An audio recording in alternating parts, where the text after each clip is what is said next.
Alrighty guys, welcome back to the channel. That brings you everything control related, and today we've got some Modern Horizon spoiler cards, which are really quite good. There's some really nice control cards, and there's some really nice cards in general that I want to highlight. So if this is something that interests you, maybe think about giving the channel a follow. And also I just want to highlight my sponsor, Manly Traders. If you want to get yourself 15% off for 2 months, just type in the code that's on the screen now. And you can find the link in the description down below in the description section.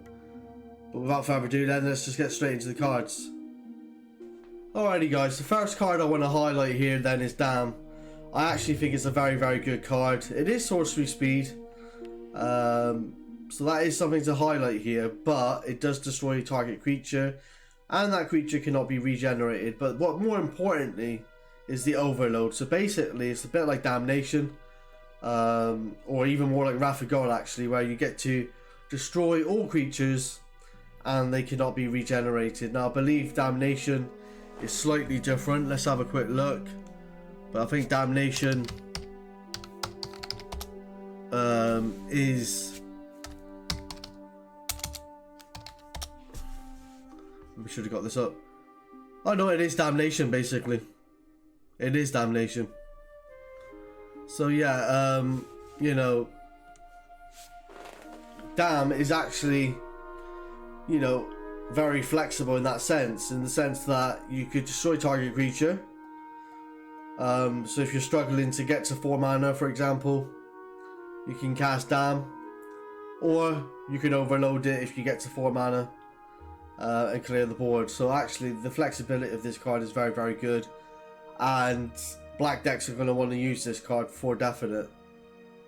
What I will say though is here that the overload is 2 colorless, 2 white. So you have to play this in a black-white deck. So that is interesting to note. And you know, it all depends on the deck that you're playing really. If you're playing like a blue-black deck, for example, then Damnation is going to be the card of choice. If you're playing Esper, for example, Dam might be the choice. It all depends on the colors that you're actually playing in the main here. But I do like this card. I think it's very flexible. And if you are playing like Esper, for example, or black-white control, this would be preferred, I believe, over Damnation. But if you're playing like I said, blue-black control, or like Jund or something, you may want to prefer Damnation in the sideboard. But yeah, a very good card. I like it a lot, and I just wanted to highlight it here. I don't know if I'm pronouncing this correctly, but I think it's called Gaedron Dihada. Don't quote me on that, guys. I don't know if I'm pronouncing that correctly, but we can read out the abilities here. I actually think this is going to be very good in Grixis control, and Grixis control hasn't been that favoured as much recently. Let's get rid of this stupid video down the bottom right hand corner. Yeah, it hasn't been favoured so much lately, but it could potentially make a comeback. I like this Planeswalker a lot actually, for 4 mana with 4 loyalty. Has protection from permanents with corruption counters on them, so that's interesting. For +1, we can each opponent loses 2 life and you gain 2 life. Put a corruption counter on up to 1 other target creature or planeswalker. So in a sense it can actually protect itself. Say they've got a Tarmogoyf on the battlefield, you drain your opponent for 2, and then you get to protect your planeswalker from Tarmogoyf because you get to put a corruption counter on it. So that's actually very good. The -3 is you gain control target creature or planeswalker in turn to turn, untap it and put a corruption counter on it, and it gains haste in turn to turn. So not only are you stealing their creature and you're able to swing in with it, but you're also able to protect this planeswalker by putting a corruption counter on it. And then the -7 is you gain control of each permanent with a corruption counter on it. So I actually think this is very good. I don't know if it's gonna, you know, see a ton of play, but I do think it might make Grixis control maybe more viable. But you don't really know until you actually play with these cards. So But it may be one to test out maybe on MTGO. Or maybe if they... I don't know if Modern Horizon 2 is on Arena. Don't quote me on that. It might be just on MTGO. So yeah, just give it a try on MTGO and things like that. If you have got Mana Traders, just give it a try, and if it is good, then maybe think about getting yourself a few copies before it, you know, shoots up in price or whatever. So yeah, I actually quite like this card. An interesting reprint here. We've got Ice Fan Kotel. I think that's how you pronounce it. We all know what it does. It draws a card when it enters, and it has Death Touch if there's three or more snow permanents. I actually quite like this card, and it's seen in lots of play in like control decks, like 4-color control, all that sort of shenanigans. So I still think Ice Fan Kotel is a very good card.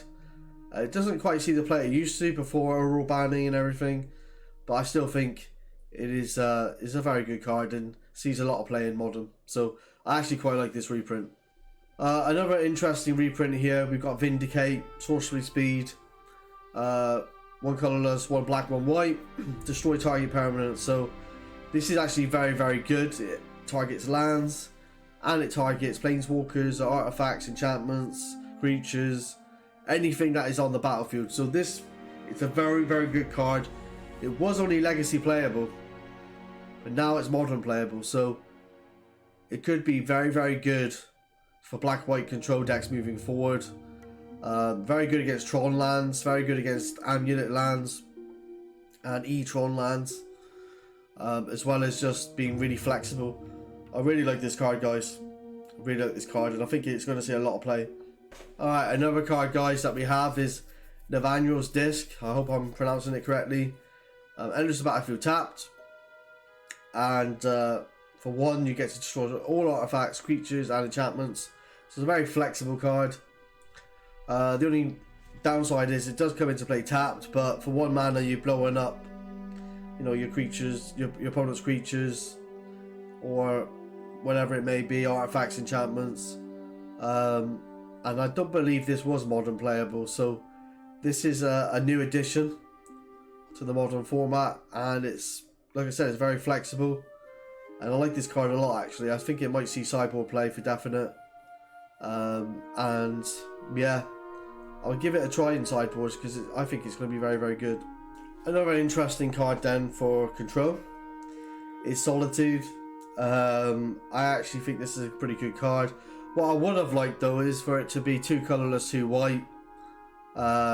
It is a 3/2 flyer with flash and lifelink. Actually, not a flyer, sorry, not a flyer. Sorry, I take that back. It's got flash and lifelink, not flying, so that makes it a little bit weaker. But you do get to exile target creature, and that creature gains, controllers gains life equal to its power. So basically it's like Swords to Plowshares on a creature. And yeah, I think it's a good card. It's got Evoke, exile a white card from your hand, so you can do that at instant speed. So yeah, I do like this card a lot. And like if you're tapped out, for example, I know they play a Primeval Titan, you're able to exile the Primeval Titan by exiling a white card from your hand. So yeah, it's an interesting card. Maybe a 1 of, maybe a 2 of in control. Maybe sideboard play. But it's an interesting card. Like I said, without playing these cards, you don't really know how good they are. So definitely worth trying them out on MTGO and things like that before you invest your money into buying these cards, really. Is Lose Focus. Now, actually, I think this is quite a good card. It's actually better than what people think. Very good in the control matchup. So Lose Focus. 1 colorless, 1 blue. Counter target spell unless its controller pays 2. So it is a weaker mana leak, but you are able to replicate this spell by paying extra blue. So for example, I don't know, you're playing I don't know, you're playing the control matchup, for example. You counter their spell, they counter back. Then you're able to play this and pay an extra blue, so you're able to counter their counter spell, and then counter more other spells that are on the stack, and then you end up winning the stack war. And yeah, I think this is better than what people think. It's better than what people think. I actually quite like Loose Focus. And I just love the flexibility of it. The ability to make more of the same card for 1 blue mana. And if you're able to pump in more blue mana, you're able to make more copies of that spell. So I like it. I actually think it's better than what people think.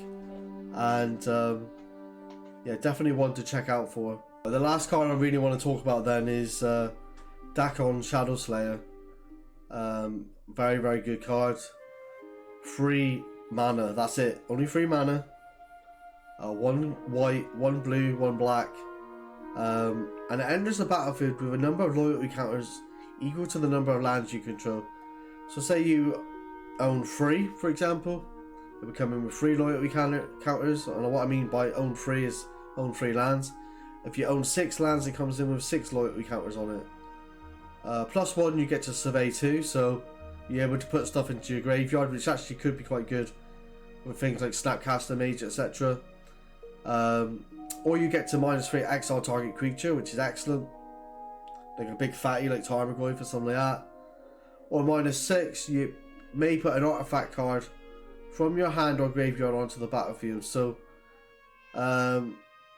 you know, I do like this card. I actually think it's pretty good. I think the -3 is one of the best abilities on it. If you're able to get this in the late game for six loyalty counters on it, that's 2 removal spells on a Planeswalker for 3 mana. That's very, very good. Very, very good. And then the +1 is you're manipulating the top of your library, drawing cards that you need at a specific moment, or putting cards into the graveyard so you can bring an artifact from your graveyard or your hand onto the battlefield. So I actually think this is a very good card, and I think this will definitely see play. Esper Control will use this card for definite. Like I said, Esper Control would love to slam this out down when they have 6 land and put 6 loyalty counters on it and exile a creature straight away, and then still have it around. It's really, really good, really, really flexible. I like this card a lot, and for 3 mana, very, very good. Very, very good. Alright guys, that's all I got time for today. Hope you enjoyed the video. Give the video a like if you like it. Just want to say I'm back now, making video content for you guys, and I will be making gameplay videos very, very soon. Alright, take care guys, God bless, and I shall see you in future videos. Bye bye.